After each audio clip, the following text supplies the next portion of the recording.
અત્યારે દેશના રાજકીય વિશ્લેષકોની નજર બિહાર ઇલેક્શન પર છે। બિહારનું પરિણામ દેશની રાજનીતિ બદલવાની તાકાત રાખે છે અને આ વર્ષે પણ બિહારનું ઇલેક્શન દેશની રાજનીતિનું કેન્દ્ર બન્યું છે। દેશભરમાં બિહારના પરિણામની આતુરતાથી રાહ જોવામાં આવી રહી છે। બિહાર ચૂંટણીનું 2 ચરણમાં મતદાન રાખવામાં આવ્યું હતું। પ્રથમ તબક્કો 6 તારીખે હતો, જેમાં અત્યાર સુધીનું સૌથી વધારે 64% મતદાન થયું હતું અને આજે એટલે 11 તારીખે બીજા તબક્કાનું મતદાન પૂર્ણ થતાની સાથે જ એક્ઝિટ પોલની લોકો આતુરતાથી રાહ જોઈ રહ્યા છે। તો જોઈએ શું કહે છે અલગ અલગ એક્ઝિટ પોલ કે કોની સરકાર બનવા જઈ રહી છે।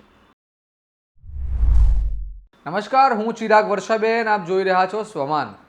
બિહારની ચૂંટણીનું મતદાન પૂર્ણ થયા બાદ ભાસ્કર રિપોર્ટ પોલ પ્રમાણે એનડીએની 145થી 160 બેઠકો આવવાની સંભાવનાઓ છે।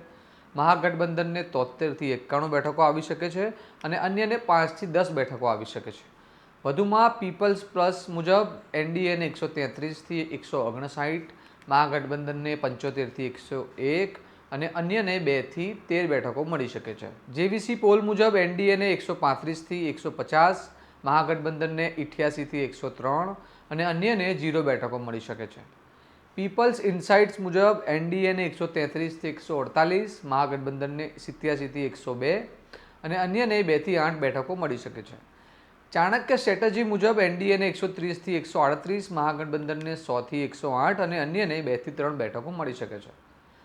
પોલ સ્ટેટ મુજબ એનડીએને 133થી 148, મહાગઠબંધનને 87થી 102 અને અન્યને 3થી 5 બેઠકો મળી શકે છે। આઈઈએએનએસ મુજબ એનડીએને 147થી 167, મહાગઠબંધનને 70થી 90 અને અન્યને 2થી 8 બેઠકો મળવાની સંભાવનાઓ છે। તો આ હતો અત્યાર સુધીની બિહાર ચૂંટણીના પરિણામના અનુમાનો, જે અલગ અલગ એજન્સીઓ દ્વારા સર્વેના આધારે કરવામાં આવે છે। આમાં સત્યતા હંમેશા હોતી નથી કે તે એજન્સીઓ આ સત્ય હોવાનો દાવો પણ નથી કરતી। છેલ્લા કેટલાક સમયથી આ દાવાઓ અને હકીકતમાં ઘણો ફેરફાર જોવા મળે છે, માટે આ સત્ય છે તેની પુષ્ટિ સ્વમાન પણ કરતું નથી। અત્યાર સુધીમાં બિહારની ચૂંટણીના એક્ઝિટ પોલમાં એનડીએને પ્રચંડ બહુમત જોવા મળી રહ્યો છે અને મહાગઠબંધનને ઓછી બેઠકો જોવા મળી રહી છે। જો એનડીએ સરકાર બનાવે છે તો બિહારનો મુખ્યમંત્રી કોણ બનશે તેની અટકળો હજુ ઊભી જ છે। સાથે જ વિપક્ષ દ્વારા નીતિશ કુમાર જઈ રહ્યા છે એના દાવાઓ અહીંયા દેખાઈ રહેલા એક્ઝિટ પોલમાં ખોટા પડી રહ્યા હોય તેવું દેખાઈ રહ્યું છે। હવે જોવાનું રહ્યું ખરેખર 14 તારીખે જ્યારે પરિણામ આવે છે ત્યારે કોને કેટલી બેઠકો મળે છે અને કઈ પાર્ટી સરકાર બનાવે છે। નીતિશ કુમાર મુખ્યમંત્રી બનશે કે નહીં તે પણ જોવાનું રહ્યું।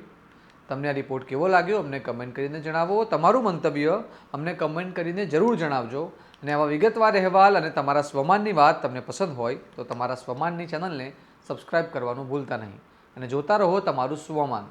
નમસ્કાર।